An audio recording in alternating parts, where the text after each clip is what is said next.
Oh, George Kilpatrick, inspiration for the nations. Celebrating people that we feel good about. Jimmy Oliver is the community engagement director for the Syracuse Police Department. And of course, he also runs the Police Athletic League. My brother, how you doing today? And what's going on with the work that you're doing with the police as well as with the PAL? yeah. Thank you so much for having me today, George. It's always good to come on your show and talk about our progress in the Office of Community Engagement, but also with Syracuse PAL in the police department. What I can tell you since last, we celebrated our third anniversary back in June Can you 1st. believe it? I know, 3 years, 3 years since 2021 when we launched on the steps of City Hall about this new idea. And what we wanted to do, 3 years, folks have been asking us, hey, when are you going to do an awards ceremony? When are you going to do? And at the time, I was like, we just haven't really done anything to celebrate. We want to make sure we're around. We want to make sure we're being consistent and intentional. And so this year, we decided to do it. And we wanted originally to do it April 20th. But as you know, we lost two officers here locally, Officer Michael Jensen and Lieutenant Husak from the Sheriff's Department. So we had to put it on hold, and rightfully so, because we could not celebrate what we had done without having law enforcement there. Mm-hmm. The Sheriff's Department had been very instrumental in what we were doing. The Syracuse Police, State Troopers, DeWitt Police Department, and all those different agencies put their arms around the Sheriff's Department and the Syracuse Police Department to help us get through that difficult time. And so we made a decision to postpone. We decided on June 1st. I put together a team of individuals in our a part of PAL, Liza Semiday, Joseph Torillo, Barry Weiss, um, Ben Gruber, Rob Bianchi, Garrett Lyons, Abigail Jones. This was the committee whose goal that I presented to them. I said, I want this event to be intentional. I want it to be welcoming, not only to our parents and our communities, but law enforcement. And I want people mixing and mingling. And I tell you, George, we hosted this up at Burnett Park Indoor Turf. We turned that into a space of celebration of what we had done. And it was just unbelievable. I mean, we're going from OCC on April 20th to Burnett Park. And so when you think of putting on an awards ceremony, you're talking about visual technologies coming in and creating a stage, a background, sound. We're putting down flooring to make sure, it's clean, it's crisp. We got decorations on our center tables, our chairs were covered. When the kids and families walked in, we had a hall of fame of all the different programs and activities that we had done, but we had kids' pictures there. So kids and families are walking into that, and you're walking into officers greeting you, handing you your cinch bag, handing your goodies, welcoming you to the event. Um, it was extraordinary. And what I would say is that we wanted to let people know, even though it's been 3 years, we have not forgot about people who believed in this concept of connecting police, our community, and youth. And so we celebrated folks like Dr. Tanisha Jackson over that at the Community Folk Art Center, who put on our first dance camp back in 2021. We celebrated Nottingham High School football team and athletic department, Alton Hicks, Marty Clayton and their football team. We celebrated Tilly's Touch, Dale Johnson, who runs a soccer program on the North Side, who ran our first ever soccer clinic for us. We celebrated John Wallace. We celebrated our first programs that we ever presented to the community, which was golf, who Butternut Creek, First Tee, Daria Weber, and Peter Weber. running our first program. We celebrate Jasmine Coyne from On the One DJing, who is a former PAL kid from Staten Island, who ran our first program. I'm teaching the kids how to DJ in the mall.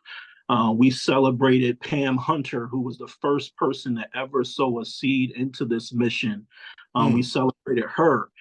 We celebrated the police, the officers, the state troopers, the Onondaga Probation Department, the DeWitt Police Department, the Syracuse Police Department, our kids, and everybody was in that space just mixing and mingling. We had games set up, golf, bounce houses, taking your picture, 360. We wanted to say thank you. Thank you to the community for believing in something that you didn't know what the outcome was, but we wanted to say thank you, thank you, thank you. And that's what we were able to do on that day. It was an amazing day. The police department brought out the drone unit. They brought out the K9 unit. We had a dunk tank. I mean, we had good food catered by my sister. We had Francesca's on the go, who donated pizza and wings. We had Preserve donate pasta, chicken riggies, bread. We had oh my God, I can't believe I'm forgetting their names. Oh my goodness, it's in the Western Lights, the barbecue spot. Limp Lizard. Yeah. Yeah, or, you know, I was going to get to it eventually. Yeah, Limp Lizard, but everybody came, I mean, and really helped for us to get there. As you know, it's myself and it's my marketing director who runs PAL, but we couldn't be there without our partners and our volunteers. And it was just great. And so that was the big thing of June. We wanted to do that to say thank you. Yeah. And it's the Police Athletic League and something else, right? You expanded the title. Yeah. So Police Athletics / Activities League. And so we wanted to add activities. Yeah, we're going to do sports and things of that nature, but we also know things that are important, and we read and research on things that our kids need to be exposed to, like literacy, like STEM, science, technology, engineering, and mathematics, which Syracuse University Office of Community Engagement, Sydney Johnson, Jacob Lakowski, those folks have ran our STEM program since 2021 for us, and just giving our kids access to that. Music, dance, jujitsu, swimming, teaching our kids how to swim, which is a vital thing in our city. But most importantly, we're always short lifeguards in our city. And when I used to be the deputy commissioner of parks, that's one of the things that we were always trying to figure out. How can we start building our benches? Yeah. So, I mean, obviously you're working with our youth. We had, I mean, a lot of people in our community, Jimmy, have been talking about the 13-year-old who's been charged with murder in the Valley, in the shooting related to what's happening in Valley Plaza. You hear things like that and you think about what your program could have done. What goes through your mind? Is what can, you know, we got to make sure that we continue to build relationships. We got to continue to have consistent programming that's available for our young people. We have to make sure we have caring adults meeting with our kids an hour a day. An hour a day. The statistics say if a kid gets a C or better average in math, English, science, and social studies, they go to school 96% of the time, and they have a caring adult meeting with them an hour a week. They say hour a week. The kid will graduate from high school. The kid will make different choices, because the folks that are around those individuals are exposing them, getting their attention to do other things. And that's why it's, you know, it's important. I don't know if you know this, but we just received money from Senators Gillibrand and Senator Schumer, because our goal has always been a 3-phase vision. Is the first, let's start with 6 to 12-year-olds. The next phase is start with 13 to 19-year-olds. And then the third phase is 20 to 25. And so we just got this funding so that we can do the same things that we've been doing with our 6 to 12. Now we're going to do with our 13 to 19 and bring law enforcement, bring folks like the Divine Nine in, bring Syracuse University, bring the most in, but also make sure we're asking the teams what they would like to do instead of us telling. Let's sit down and have a conversation with us. And so in the coming weeks and months, my team and we're going to go around to all of the 5 city high schools that we have and all of the middle schools and start having conversations with these young people to figure out how we can get them to start choosing a different option. But we have to be consistent, and we got to have the right people. It sounds like you're looking at middle school as the starting point. Middle school? Yes, it'll be middle school to 19 years old. Middle school. And we've done some stuff with that age group, but just not as consistently. So we do our March Madness basketball league, which is from 8 p.m. to midnight on Friday nights. We do our Black History Month drawing contest, which is for 13 to 19. We do our Veterans Day drawing contest.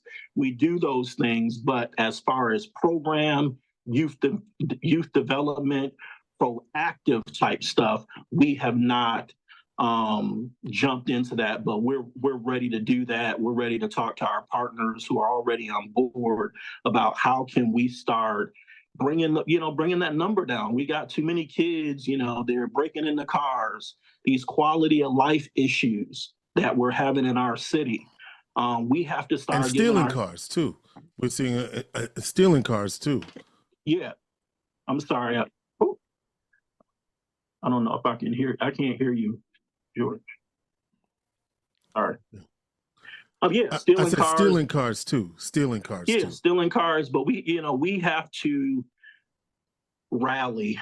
I'm not saying me, but each different organization that's working with young people in our city, we have to get them together and start listening to them, engaging them, and coming up with things that are going to make them choose something else. Because I know what we're going to do. And we're not the silver bullet, but what we're doing seems to be working with what we're doing. And we want to make sure that we bring it over to our teams. And I think our teams are excited about it. When we do our basketball nights, when we do our esports, officers are there, they're engaged with our kids, our police department, we went around to all the 5th grade classes and read The Police and Me, talking about relationship building. We're going into middle schools, doing The Police and Me, where we're, meeting with 6th, 7th, and 8th graders, having pizza, having conversations, sitting down, building those connections. But we have to continue to do it consistently. That's the one thing I continue to say. We're doing it, but we have to do it consistently, and we have to be all in if we want some of these issues that are happening in our city to decrease. And I think that's what the community is saying as well. The young man who was shot in the head on Westmoreland, over on, off of Westmoreland, he passed away today, 15 years old. The 13-year-old who had a gun. A student at Corcoran High School. Yes. And so we send prayers and condolences to that team there, because it's going to be tough going into the school year in a couple of weeks, and there'll be one less student, and I think it's tough. Right. And I think I'm glad you mentioned that, Jimmy. What's his name? I want to make sure we say his name. The young man who was Lee. Okay. And the reason why I mentioned that is that because we cannot in any way, shape, form, or fashion normalize in any way this tragedy in this community. This is a young man who is 15 years old. Yeah. And his family's hurting. Yeah. His family has served this community in so many different fashions, whether it's in the school district, whether it's Mhm. in the community. There's a lot of people hurting because this young man is gone. Kids who are gone off to college, starting their freshman year in college, are putting up posts about how they knew um, this young man. And, our thoughts and prayers are with his mother, his father, his uncles, friends, Mhm. cousins. Mhm. But we can't do that. We have to beat the streets for our kids Yeah. and our community. And we can no longer continue to allow this to happen. We No. have to, again, this is a challenge to me as well, is I would hope that everyone that works with kids, that we really start having some conversation consistently about the alternative than Um, this. his name is Darren McGee, I believe, right? McGee, yep. Darren Hmm. McGee. Um, yeah. So, Yeah. It, so it, we just it just says that we just got to continue to do the work in our community. So, what's the next step for those interested in the PAL? we're getting ready for our fall program like we do every year. But before I get to that, I just want to touch on our summer program. We run a Okay. 6-week summer program. Well, the It's summer's over, so is there a piece that people can still get in on? right now we're going to be releasing our fall stuff at September All right. 1. And so we're Oh, you're talking about, telling me what you just did. Okay, go yeah. ahead. So we're going to do Girls Going Tech. We're partnering with Micron. We're going to get Okay. ready to do a program with them to get girls involved in coding, STEM, science, technology. We're going to teach kids how to speak Spanish. We're going to teach Hmm. kids how to speak Mandarin. Um, we're going to run a girls empowerment program that we want to do. We want to run a photography program. We want to do a chess club that we're getting ready to kick off. And we're going to do a lot of those things again right at the police department because, again, we have to continue to build that bridge because I think that's where the change is going to come. And it's not just with the kids, it's but with the parents, and it's growing. But we're going to do, we do basketball once a year. We do that in the fall, so that's coming up. I know folks are getting excited about that. But what we want to pivot to is those activity things, that Hmm. left side of the brain type activities, working in groups, learning to type, those soft skills, the job training. Not only do I want you to get a job, but I want you to be able to keep the job. Hmm. And I want you, when roadblocks come up, we want to teach you how to overcome those things and still keep pushing forward. We want our kids to be emotionally intelligent. And we want them to have those skills because us as adults, we have them. Some of us have, some of us don't. But we want to make sure our kids are they have those tools to be successful because they're going to need them.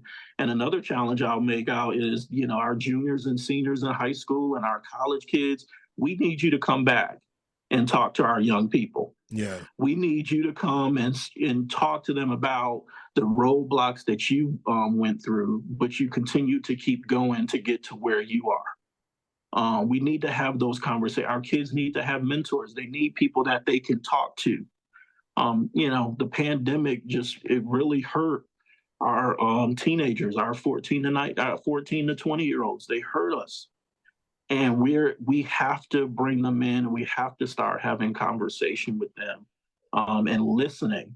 Not to respond, but to listen, to hear them out. Because if we're listening, they're gonna tell you that what they need, and then we have to figure out how to bring their parents on board because we talk about that all the time as well. And we're doing a little bit of that in Syracuse PAL. Building those relationships, being consistent, but parents want you to focus on their kids, rightfully so. But how can we help you as well too? Because we know that there's things that you go through, and you need help. And so we want to do a variety of different things, but it's going to take time.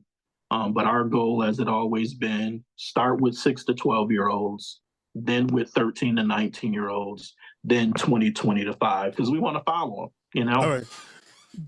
Jimmy, in order for people to take advantage of the fall programs, because summer's over, what is the number that they call and how do they connect? Yeah, so you can reach out to us on our social media pages, Instagram and Facebook, SYRPAL44.